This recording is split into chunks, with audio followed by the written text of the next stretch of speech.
Item ಯಾವುದೇ ಇರಲಿ try ಮಾಡಿ ಆಚಿ ಚಿಕನ್ ಮಸಾಲಾ. ರೆಡ್ ಹ್ಯಾಂಡ್ ಆಗಿ ಲೋಕಾಬಲೆಗೆ ಲೇಡಿ ಕಾನ್ಸ್ಟೇಬಲ್ ಬಿದ್ದಿದ್ದಾರೆ. ಪೋಕ್ಸೋ ಕೇಸ್ನಲ್ಲಿ ಲಂಚ ಪಡೆಯುತ್ತಿದ್ದಾಗಲೇ ಲಾಕ್ ಆಗಿದ್ದಾರೆ. ಕಲಬುರಗಿಯ ಸ್ಟೇಷನ್ ಬಜಾರ್ ಕಾನ್ಸ್ಟೇಬಲ್ ಜ್ಯೋತಿ ರೆಡ್ ಹ್ಯಾಂಡ್ ಆಗಿ ತಗಲಾಕೊಂಡಿದ್ದಾರೆ.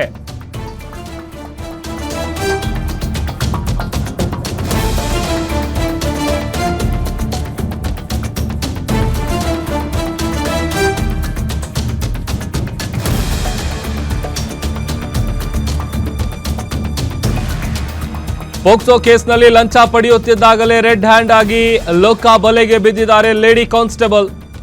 ಕಲಬುರಗಿಯ ಸ್ಟೇಷನ್ ಬಜಾರ್ ಕಾನ್ಸ್ಟೇಬಲ್ ಆದಂತ ಜ್ಯೋತಿ ಲಾಕ್ ಆಗಿದ್ದಾರೆ. ಸ್ಟೇಷನ್ನಲ್ಲೇ ಸುಮಾರು 10,000 ರೂಪಾಯಿ ಲಂಚ ಪಡೆಯುವಾಗ ಲೋಕಾಯುಕ್ತ ಅಧಿಕಾರಿಗಳು ದಾಳಿ ನಡೆಸಿದ್ದಾರೆ. ಚಿಂದಿ ಆಯುವ ಮಹಿಳೆಯ ಮಗಳ ಮೇಲೆ ಲೈಂಗಿಕ ದೌರ್ಜನ್ಯ ನಡೆದಿತ್ತು. ಇದೇ ವಿಚಾರಕ್ಕೆ ಸ್ಟೇಷನ್ ಬಜಾರ್ ಠಾಣೆಯಲ್ಲಿ ಕೇಸ್ ಕೂಡ ದಾಖಲಾಗಿತ್ತು. ಕೇಸ್ ನಿಮ್ಮ ಪರ ಆಗುವಂತೆ ನೋಡ್ಕೊಳ್ತೀವಿ ಅಂತ ಆರೋಪಿಗೆ ಸೂಚನೆ ಕೊಟ್ಟಿದ್ದಾರೆ. ಈ ವೇಳೆ ಹಣ ಪಡೆಯುವಾಗಲೇ ಲೋಕ ಇನ್ಸ್ಪೆಕ್ಟರ್ ದಾಳಿಯನ್ನ ನಡೆಸಿ ಕಾನ್ಸ್ಟೇಬಲ್ ಜ್ಯೋತಿಯನ್ನ ಲಾಕ್ ಮಾಡಿದ್ದಾರೆ. ಎಎಸ್ಐ ಸ್ಟೇಷನ್ನಿಂದ ಎಸ್ಕೇಪ್ ಆಗಿದ್ದಾರೆ ಅಂತೇಳಿ ಗೊತ್ತಾಗ್ತಾ ಇದೆ. 10,000 ರೂಪಾಯಿ ಲಂಚ ಪಡಿತಾ ಇದ್ದಂಥ ಸಂದರ್ಭದಲ್ಲೇ ಲೋಕಾಯುಕ್ತ ಅಧಿಕಾರಿಗಳು ದಾಳಿ ನಡೆಸಿರೋದು. ಚಿಂದಿ ಆಯುವ ಮಹಿಳೆಯ ಮಗಳ ಮೇಲೆ ಏನು ಲೈಂಗಿಕ ದೌರ್ಜನ್ಯ ನಡೆದಿತ್ತು, ಇದೇ ವಿಚಾರಕ್ಕೆ ಸಂಬಂಧಪಟ್ಟಂತೆ ಸ್ಟೇಷನ್ ಬಜಾರ್ ಠಾಣೆಯಲ್ಲಿ ಕಂಪ್ಲೇಂಟ್ ಕೂಡ ಆಗಿತ್ತು. ಕೇಸ್ ನಿಂಪರ ಆಗುತ್ತೆ, ಆ ಥರ ನೋಡ್ಕೊಳ್ತೀವಿ ಅಂತೇಳಿ ಆಮಿಷ ಒಡ್ಡಿದ್ದಾರೆ. ಜೊತೆಗೆ ಅವ್ರ ಹತ್ರ ಹಣ ಪಡ್ಕೊಳ್ಳುವಂಥ ಸಂದರ್ಭದಲ್ಲಿ ರೆಡ್ ಹ್ಯಾಂಡ್ ಆಗಿ ಆಕೆಯನ್ನು ವಶಕ್ಕೆ ಪಡೆದಿದ್ದಾರೆ. ಆದರೆ ಎಎಸ್ಐ ಸ್ಟೇಷನ್ನಿಂದ ಎಸ್ಕೇಪ್ ಆಗಿದ್ದಾರೆ. ಸಬ್ಸೈಡ್ ನನಗೆ ಗೊತ್ತಮ್ಮ, ಬೇಜಾರಾಗಿ ಏನು ಮಾಡೋಕ್ಕಾಗಲ್ಲ. ಆಯಿತು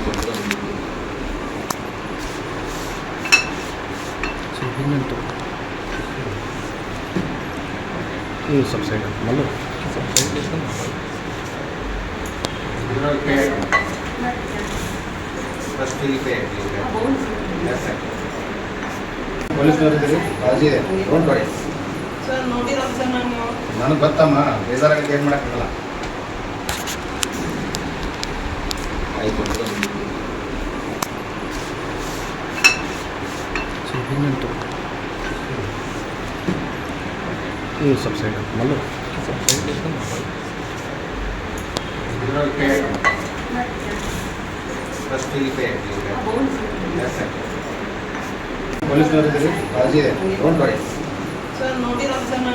ನನಗೆ ಗೊತ್ತಮ್ಮ, ಬೇಜಾರಾಗಿ ಏನು ಮಾಡೋಕ್ಕಾಗಲ್ಲ. ಆಯಿತು